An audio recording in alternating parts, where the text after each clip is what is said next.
Palavra de Deus, 1 Timóteo 5,8. Mas se alguém não cuida dos seus, e especialmente dos da sua família, tem negado a fé e é pior que um incrédulo. Eu conclamo você a lutar pelo seu filho, a lutar pela sua filha, a lutar pelos seus netos, a lutar pelos filhos dos irmãos da igreja. Eu conclamo você a ter essa coragem. O nosso pastor lá de Taquaritinga, interior de São Paulo, e ele está treinando as crianças da igreja, ela tem escola de futebol, as crianças ficam integralmente lá. E o Ministério da Educação da cidade está ajudando ele, porque tem algumas prefeituras que ajudam, e o negócio está funcionando. Então, esse pastor, para mim, ele pegou a briga. Ele está sofrendo pra caramba, mas ele pregou essa briga. Claro que essa briga não é para qualquer um, ele também é pedagogo, é diretor se tornou o diretor lá da escola, e ele está trabalhando nisso. O outro pastor da nossa igreja lá de Aracruz, pastor Luciano, pastor da primeira igreja batista de Aracruz, no Espírito Santo.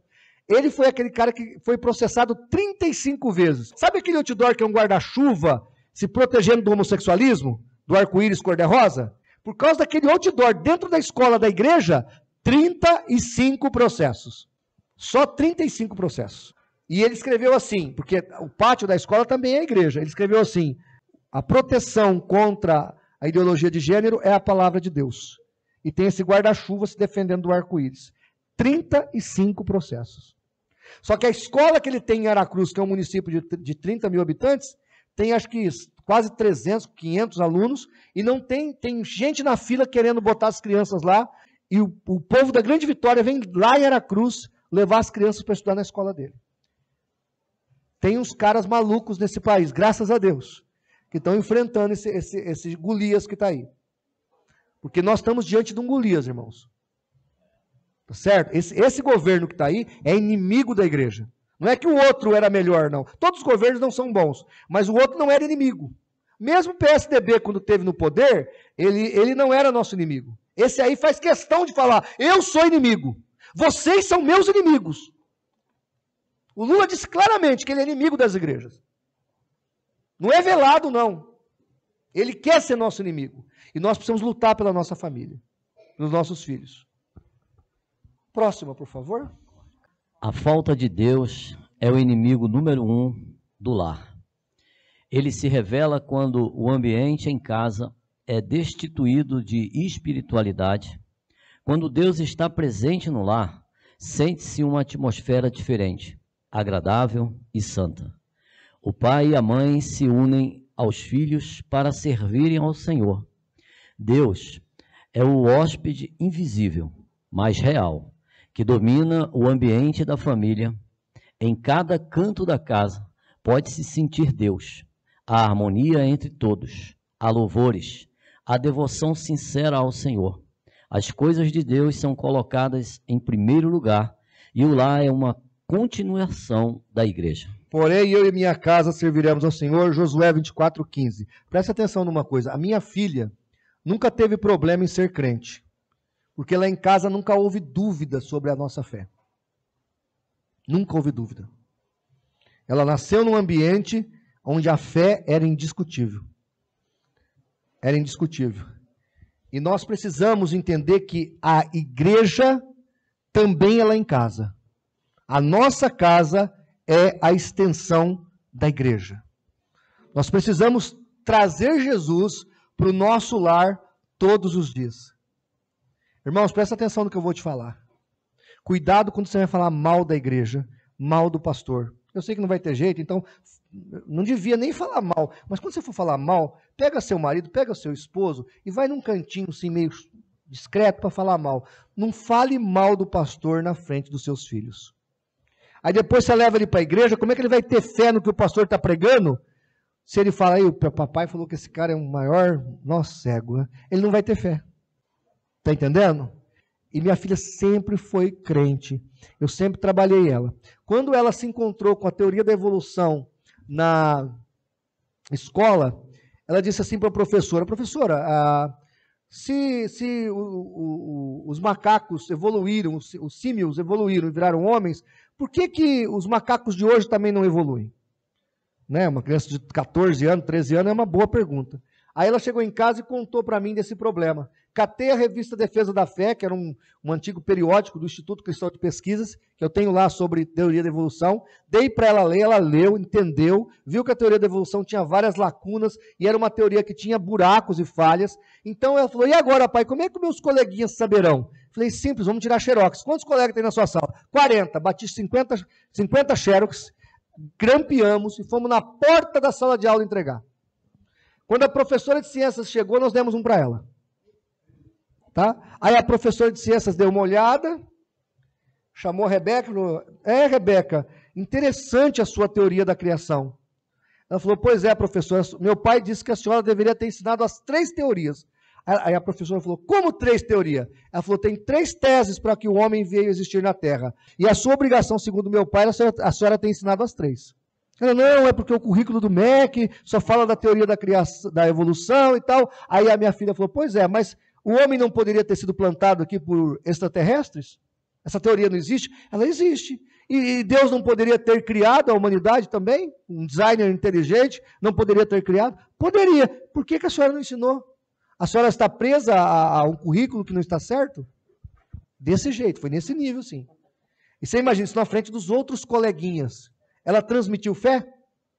Audácia, coragem? E a professora tinha que corrigi-la? Não, porque ela foi inteligente. Ela usou a própria ciência contra a professora, porque a revista Defesa da Fé que nós entregamos lá estava cheia de evidências científicas e de cientistas falando contra a teoria da evolução. E o que eu estou dizendo para vocês, preste atenção, o que eu estou dizendo para vocês, que o negócio agora com o filho, com o neto é complicado. As crianças são inteligentíssimas. Não dá mais para levar, você conversa um papo reto com ele sobre teoria da evolução. Está entendendo? Então você tem que ter argumento. Tem um livro muito bom, Manual de Dúvidas e Enigmas da Bíblia, de Norman Geisler. Alguém tem esse livro em casa? Alguém tem? Eu tenho o PDF deste livro. Quem quiser, me procura, me chama no Zap. Esse livro responde 800, quase 900 questões e contradições da Bíblia. Esse livro é fantástico. É meu livro de cabeceira. Tá certo? Outra coisa, irmãos, quem quiser mais assuntos sobre catolicismo, sobre Maria, sobre família, sobre o que for, www.cacp.app.br.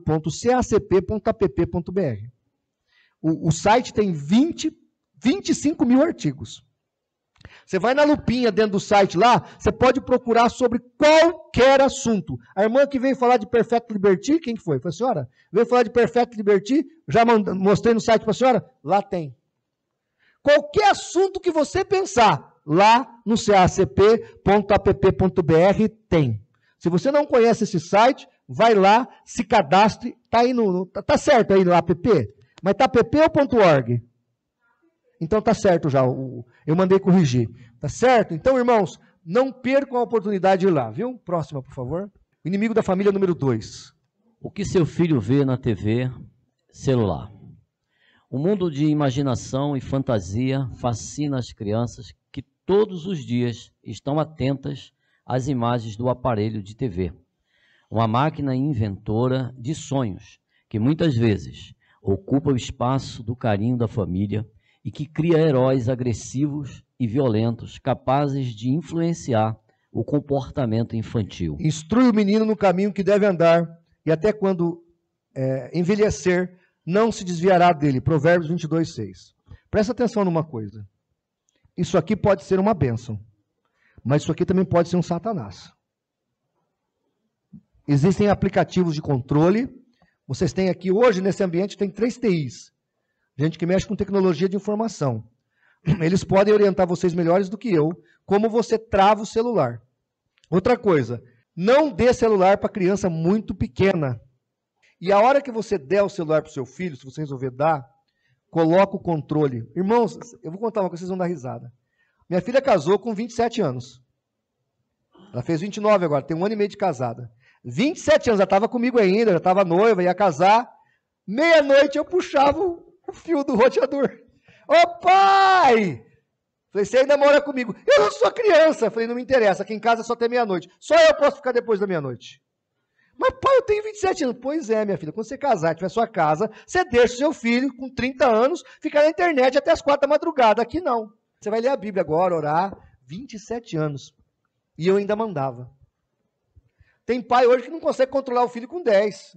A Bíblia fala que castigar o filho é amor. Hebreus capítulo 12. Deus castiga a gente. Ou não? Eu não vou contar o que, mas um dia eu fiz uma oração. Aí Deus me deu o que eu pedi. Eu me dei tão mal com aquilo. Eu falei, Deus, dá para devolver a bênção? Ele falou, não, você não pediu, toma. Aí eu descobri que muitas vezes você vai orar, você tem que pedir, perguntar se é da vontade de Deus. Porque Deus sabe o que é melhor para você. E eu quis impor um negócio para Deus, e falou assim, você quer mesmo aí, né? Você quer mesmo? Tá bom, vou liberar para você. Você vai ver o que é bom para tosse. Está entendendo? Então nós temos que, sabe, observar a palavra de Deus. E os nossos filhos precisam ser corrigidos. Deus nos corrige o tempo todo.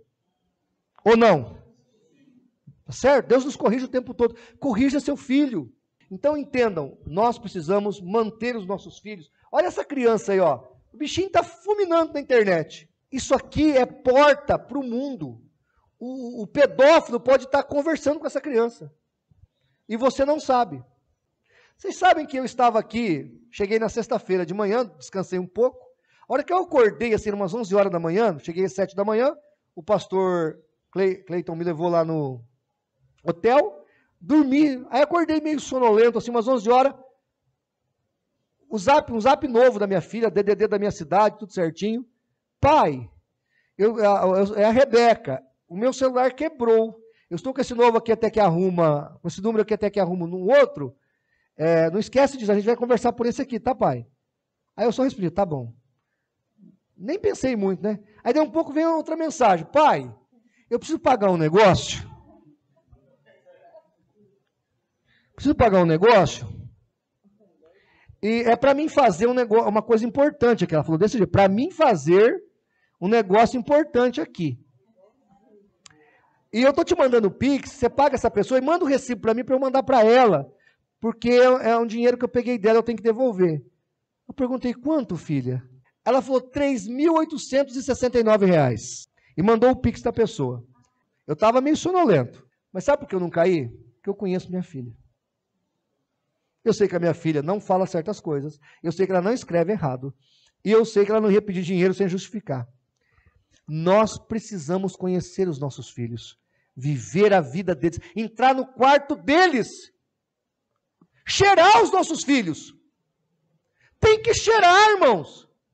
Tem pai que tem filho maconheiro e ainda não sabe. Cheira seu filho.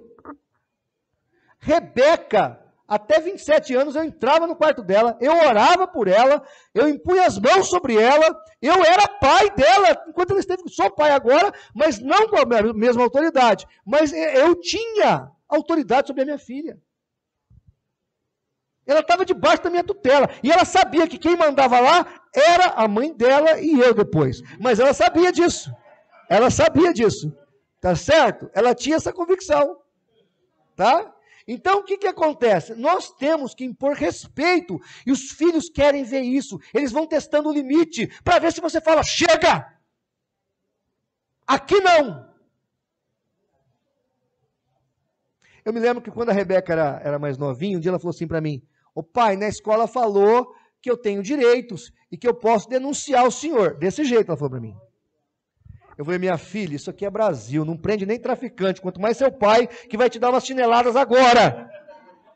Nunca mais, na escola, eles incitam os nossos filhos contra nós. Irmãos, eles incitam os nossos filhos contra nós. É muito sério isso. O professor não tem essa autoridade. Tá? Então, vigie o seu filho. Vigia mesmo.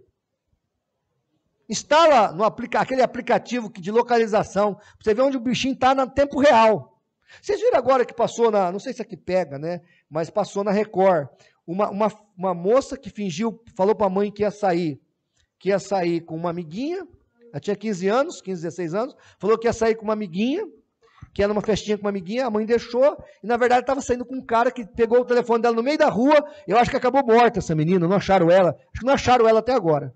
O cara sumiu com ela. Deve estar morta em algum canto por aí, alguma vala. Então nós temos que sondar os nossos filhos. É nosso filho.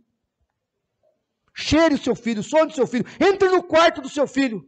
Ah, e a privacidade dele, pastor? Quando ele casar, ele pode ter a privacidade que ele quiser. Na tua casa, não, é tua casa. Ele tem que saber que é tua casa. Entenderam isso, irmãos? Guarde isso. Quem tem filho pequeno aqui, levanta a mão. Amém? Então faça isso. Não tenha vergonha não, faça isso. Certo? E outra coisa, o filho se sente amado.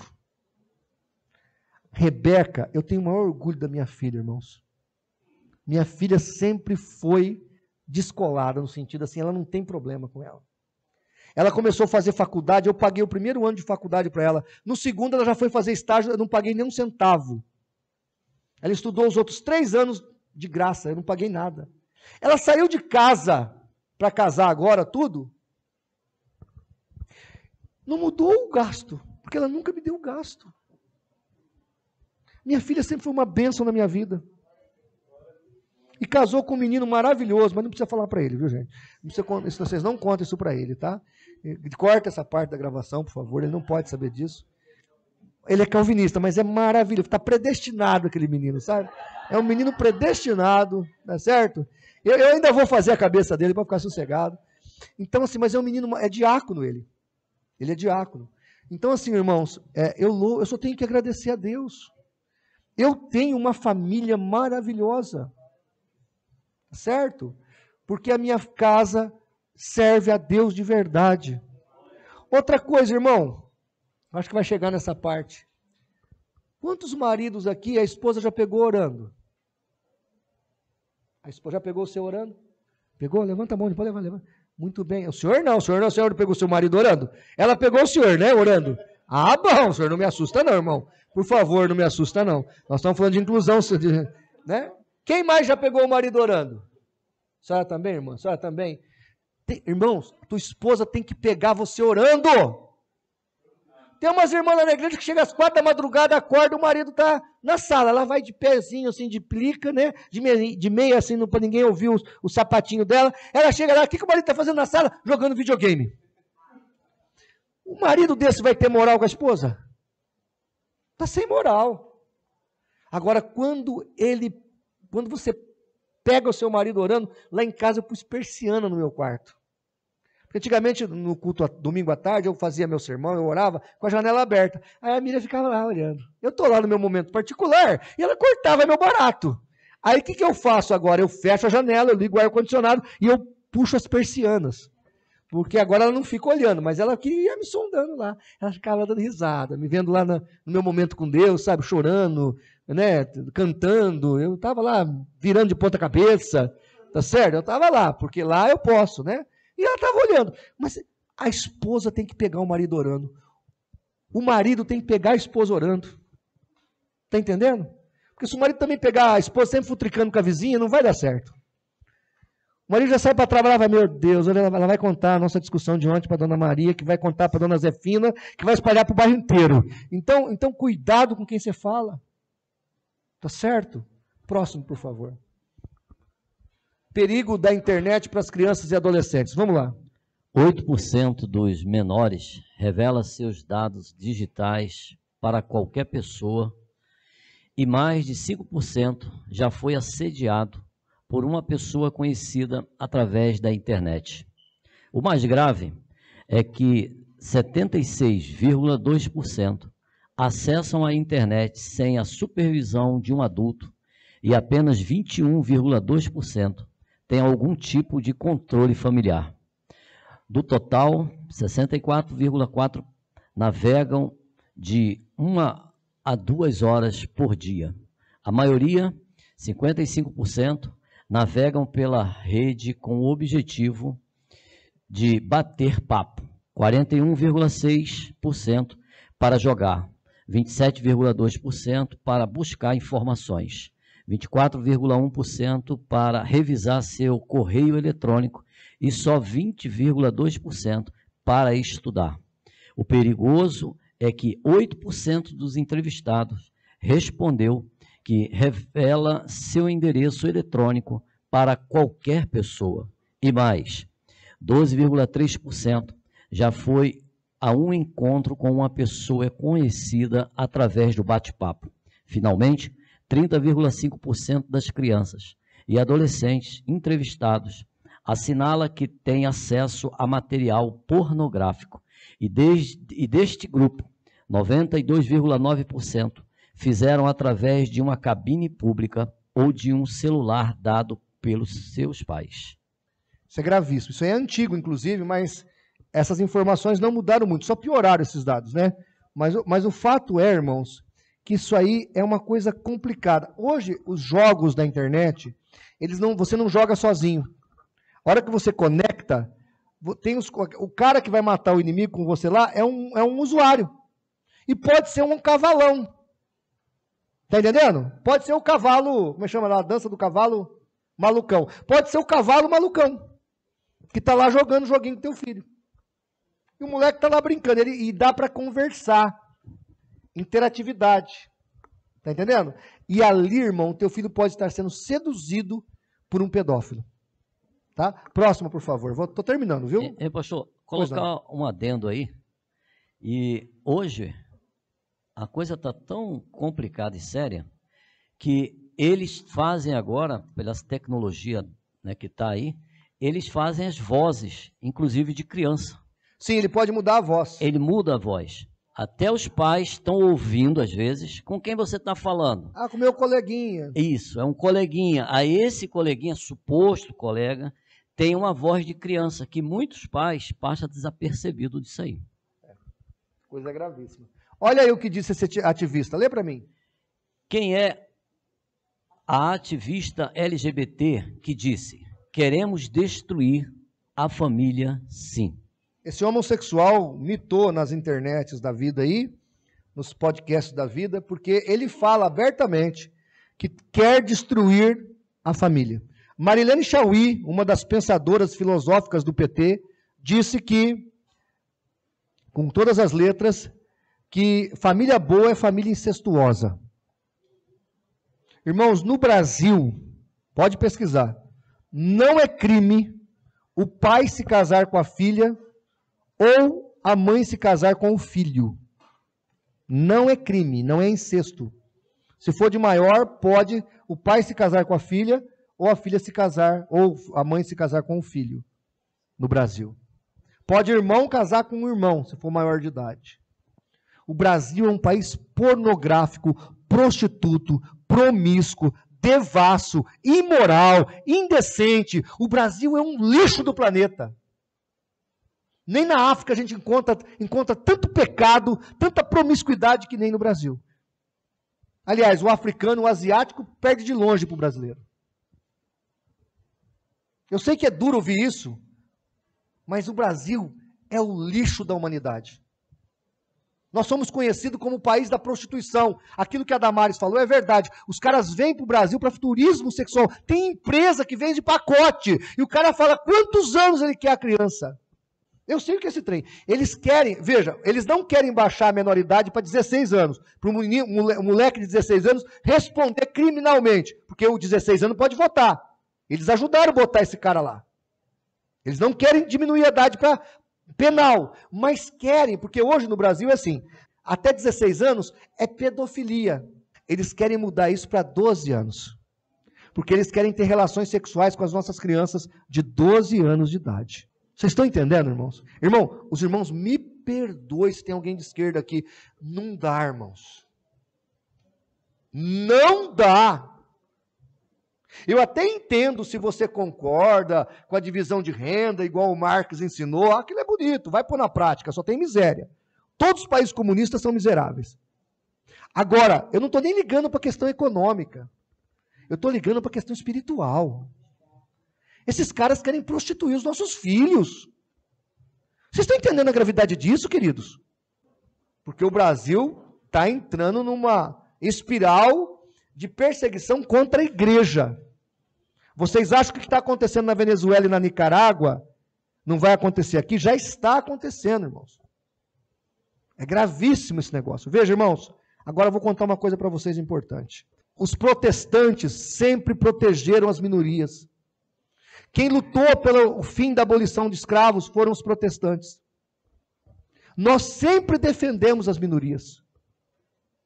Nós é que defendemos de verdade. Está entendendo, irmãos? Então nós estamos diante de uma guerra. E eles querem os nossos filhos. Esses endemoniados. Querem os nossos filhos. E nós temos que falar assim para eles: não. Só por cima do meu cadáver. Nós não podemos deixar. Próxima. No Antigo Testamento, duas passagens muito claras a respeito do homossexualismo. São Levítico 18, 22 e Levítico 20, 13, que dizem o seguinte, respectivamente: com o homem não te deitarás como se fosse mulher, é abominação. E se também um homem se deitar com outro homem, como se fosse mulher, ambos praticaram coisas abomináveis, serão mortos, o seu sangue cairá sobre eles. Dentro da teocracia israelita, era punido com a pena de morte. Não é mais no Novo Testamento, é pecado. Mas isso aí é para os irmãos verem o nível que Deus abomina o homossexualismo. Próxima, por favor.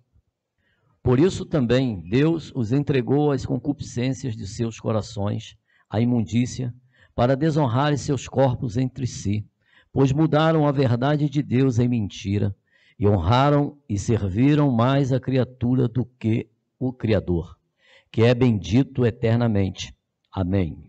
Por isso, Deus os abandonou às paixões infames, porque até as suas mulheres mudaram o uso natural, no contrário à natureza. E, semelhantemente, também os homens, deixando o uso natural da mulher, se inflamaram a sua sensualidade uns para com os outros, homens com homens, cometendo torpeza, recebendo em si mesmos a recompensa que convinha ao seu erro. E, como eles não se importaram de ter conhecimento de Deus, assim Deus os entregou a um sentimento perverso para fazerem coisas que não convêm. Aí é Romanos 1, de 24 a 28. Agora, presta atenção, não sei se você percebeu isso aqui. Ele fala que isso aqui é contrário à natureza. Deixa eu explicar uma coisa para você. Comer é pecado? Comer comida? Não. Nós comemos, nós nos alimentamos hoje aqui. Quem fez a comida, inclusive, está aí? Agradeça que estava ótimo. Maravilhosa a comida. Agora, se eu for lá e comer 2, 3, a irmã queria que eu comesse mais. Vamos supor que eu fosse lá e comesse mais 1, mais 2, mais 3 vezes. Ia estar desse tamanho aqui para dar aula agora, né? Nem ia conseguir falar. Mas vamos supor que eu tivesse feito isso. Como é que chama isso? Glutonaria, ou gula. Mas vamos supor que eu quisesse comer um pouco mais. Aí eu vou ali no canto, vomito, volto lá e pego mais 3 pratadas. Como é que isso chama? Bulimia. Quem falou? Cadê? Bulimia. Então a bulimia é um upgrade da gula. Você está entendendo? A bulimia é um upgrade da gula. O pecado natural da comida seria a gula. E a bulimia é um upgrade, é uma coisa que o homem inventou para pecar mais ainda. Vocês estão entendendo isso? Veja, o cara se prostituir é natural do homem caído. Se prostituir. O homem praticar o homossexualismo e a mulher praticar o lesbianismo é um upgrade da prostituição. É um grau acima. Lembra-se, irmãos, pecado, eu sei que a maioria de vocês às vezes ouviu que pecado não tem tamanho. Pecado tem tamanho e consequências diferentes. Claro que seja pecado ou pecadinho vai te levar para o inferno, você tem que tomar cuidado. Mas pecado tem tamanho. Então, veja, a gula é um pecado, mas a bulimia é um pecado pior ainda. A prostituição é pecado, mas o homossexualismo é pior ainda. É um upgrade do pecado. Isso é gravíssimo. Deus abomina isso. Olha o que Deus fala na sua palavra. Chama de infame, coisa perniciosa, desonrosa. Vocês estão entendendo? Agora veja, eu vou falar para vocês, quem conheceu Freud? Já ouviu falar de Freud? Freud era um depravado, pai da psicanálise, mas Freud escreveu coisas até interessantes. Ele era judeu, inclusive. Ele conta o caso de um homem que era apaixonado por um tipo de árvore. Tipo assim, ele vê uma árvore, uma castanheira, ele vê ali e é um orgasmo abraçando a castanheira. Vocês acham isso loucura? Mas muitos de vocês já acham que o homossexualismo não é loucura, o lesbianismo não é loucura. É tão loucura quanto transar com essa árvore. Agora, Freud dizia o seguinte, esse cara aqui chega ao orgasmo abraçando uma... Eu estou usando aqui o nome de uma árvore, mas eu não sei qual árvore que era. Abraçando uma castanheira, esse cara tem cura. E o Freud dizia, eu consigo reverter a mente dele a ponto dele ver a castanheira e não sentir nada pela castanheira. Esse cara depravado que era o Freud, dizia que conseguia reverter um homossexual a ponto de fazer um homossexual olhar para outro homem e não sentir mais nada. Eu saí de um grupo porque os caras acreditam que uma pessoa que se converte em homossexual, ele vai continuar a vida inteira a ter desejo por homens. Não vai, irmãos. Não se ele se converter de verdade. Não vai. Irmãos, eu botei esse texto do Freud para eles. Briguei feio com esses caras. O Freud diz que o cara que ama castanheira pode ser revertido. O Freud ateu, pervertido, depravado, dizia que o homossexual podia ser revertido a sua mente. Uma lésbica podia ser revertida a sua mente. Agora os crentes estão dizendo que não é bem assim. Jesus converte, mas o cara vai continuar desejando. Que isso, irmão? Que Deus é esse? Se alguém está em Cristo, as coisas velhas... Eis que tudo. A Bíblia fala que nós temos a mente de quem? A mente de Cristo vai gostar de outro homem? Por exemplo, eu gosto de todos vocês, meus irmãos. Eu gosto de todos vocês, os homens aqui. Alguns acham até bonitinho, outros acham feio. Mas eu não sinto nada sexual pelos irmãos. Uma das coisas que os homossexuais fazem é confundir o sentimento. Eu posso amar esse irmão aqui, esse bonitão aqui? Posso? Posso achar ele bonitão? É mais ou menos, não é tão bonitão assim não, tá? Mas veja, eu posso amar esse irmão? Agora, eu preciso, por amá-lo, me relacionar sexualmente com ele? Não, eu não preciso. Os homossexuais, eles pervertem isso, porque na cabeça deles, se eles gostam de alguém, eles têm que se relacionar sexualmente com aquela pessoa. E não precisa. Isso é uma perversão que botaram na mente dos homossexuais. Entenderam? Davi amava que jeito, Jonathan? Mais do que os amores das mulheres. Ele está dizendo que ele tinha mais amor, era ágape, o amor que Davi sentia por Jonatas. Não era uma coisa sexual, era uma coisa transcendental, era de amigo, de irmão. Isso é pecado? Não, isso é de Deus. Agora, eu senti desejo libidinoso por um outro homem, sendo eu convertido, que conversão foi a minha? Que conversão foi a minha? Eu entendo que se você está em Cristo, é nova criatura. Claro, você pode até dizer que o indivíduo que é lésbica ou que é homossexual, ele vai sofrer nos primeiros momentos, mas Jesus vai libertá-lo. Ou Freud tem mais poder que Jesus Cristo? Não, porque se Freud tiver mais poder que Jesus Cristo, irmão, eu vou ler os 66 livros do Freud e vou parar de ler os 66 livros da Bíblia. Vocês conhecem aquela coleção de psicanálise dele? Vou trocar a Bíblia por aquilo lá. Porque lá ele fala que pode. Agora os crentes vão dizer que não pode? Que Deus não tem esse poder? O nosso Deus tem esse poder. Eu já vi, eu conheço homossexuais transformados. Conheço. E é transformado. Tem um na internet, é muito famoso, esqueci o nome dele. E ele... Como é que é? Eu acho que esse rapaz, ele fala abertamente. Isso que eu estou falando, ele fala. Ele fala, eu não sinto mais nada por homem. Jesus me libertou. Está entendendo? Agora, o cara pode até não sentir nada por mulher. É pecado um homem não sentir nada por mulher? Não, ele está no celibato. É possível. Nós somos tentados? Somos. Lutero disse o seguinte, e agora eu vou falar bem de Lutero. Estou bondoso hoje. Lutero disse o seguinte, um passarinho não tem como evitá-lo de passar sobre você, e às vezes acontecer até dele fazer uma sujeirinha em você. Eu que sou careca já fui vítima várias vezes. Parece que eles gostam quando eles veem um careca. Algum outro careca passou por isso já? Só eu que passei por isso? Já passou, pastor? Esses pombos são terríveis. Ele vê o negócio brilhando e vai em cima. Agora veja, eu não tenho como evitar do pombo voar sobre a minha cabeça, às vezes fazer um cocôzinho sobre mim, eu não tenho como evitar, correto? Lutero falou isso. Agora, eu tenho como evitar da pomba fazer um ninho na minha cabeça? Tenho ou não tenho? O primeiro pensamento tem jeito de eu evitar? Não. E o segundo, e o terceiro, o quarto, o quinto? Tem. Eu tenho como lutar contra isso. Eu posso lutar contra isso. Agora, irmãos, se o Freud dizia que era possível, aliás, até 1978, a Organização Mundial da Saúde, a OMS, dizia que o homossexualismo era doença. Vocês sabiam disso? Sabiam disso? O pastor sabia. Por que eles mudaram? Ideologia, mas não porque a ciência falou o contrário. É uma doença psíquica. O cara inventa prazer onde ele não tem. Tá? É a mesma coisa do cara que se relacionava sexualmente com a castanheira.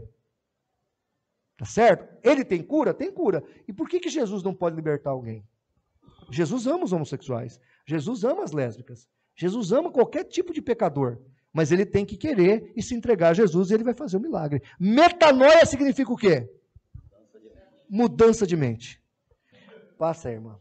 Ter no lar uma vida de oração. Realizar culto doméstico, adorando a Deus com a sua família. Faz culto familiar em casa. Cultivar e estimular no lar a leitura da Bíblia Sagrada. Levar a família cedo ao ambiente sadio da igreja. Estar vigilante quanto às astutas ciladas do diabo contra o lar. Combater todas as formas de infiltração do materialismo ateu, seja por via da escola, dos meios de comunicação ou de outras pessoas. Levar a família a ocupar-se no serviço do Senhor. Proteja a sua família. Próxima para terminar. Aplicações para a vida da família. E aqui, irmãos, isso aqui é basilar, viu? A família pela Bíblia deve buscar uma vida em santidade. Então, introduza a palavra de Deus na vida da sua família, para que você, em família, busque a santidade junto com seus filhos e com todos ali que moram com você. A família pela Bíblia deve examinar tudo e reter o que é bom. Trate de assuntos bíblicos com a sua família. Sexo não pode ser tabu que não deva ser tratado. Você deve falar de sexo com seus filhos. Porque se você não falar de sexo com seus filhos, o pedófilo vai falar, o professor pederasta vai falar. Então fale você de sexo com seus filhos. Próxima, por favor. A família pela Bíblia deve ter cuidado com os ventos de doutrina. Doutrinar a família, discipular os seus filhos. A minha filha, com 15 anos, entrou no seminário. Aos 19, ela era teóloga. Ela pediu para entrar com 15 anos. Eu falei, por que eu vou proibir? Ela é boa, ela conhece, ela escreve bem, ela lê bem. Ela entrou. E eu tinha um seminário na minha casa. Eu morava num sobrado bem grande, bem amplo, e eu tinha 4 salas de seminário ali, e ali eu morava também. E a minha filha entrou para o seminário, teve aula, fez prova, um seminário de alta bagagem. Vários irmãos ali do seminário conseguiram convalidar pelo MEC, inclusive, e ela fez teologia, minha filha. A família é o espaço onde o amor se aventura na guerra contra o egoísmo, o orgulho e a falsidade. Amém?